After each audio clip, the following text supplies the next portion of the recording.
where does brand fit into all of this? Because when I think of culture, obviously we start to get to sort of Simon Sinek territory, and that's where brand is often brought in to the conversation. So where do you see brand fitting in? Well, that's that sort of thought culture that started with like Brené Brown, and then Simon Sinek sort of branched off that. It's all about sort of values, and that has been very dominant in the marketing campaigns as well. It sort of started with Think Different, Apple, and I would say 97. In fact, I researched that. That's based on a lie as well. It wasn't commercially successful.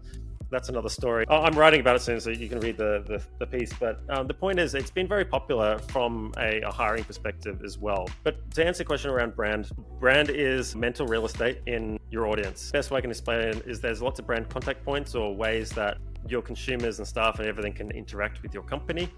Maybe it's your office, maybe it's where they go and buy you, maybe it's an ad that you have set up somewhere, an event that you attend, a website that you visit, a social media post. These are what we call brand contact points. All these different ways that people can interact with you. And at that point, they'll get a vibe for like who you are, what you're about, how you talk, what you look like, all these kind of things. And it forms like a mental image of you and your products and services, a memory in their mind. So that's kind of what a brand is at its essence. And I think people get caught up in this notion that, hey, we need to talk about beliefs and values at an organizational level. And that's the reason why people buy us or not buy us. That is based on a popular assumption, and that needs to be tested.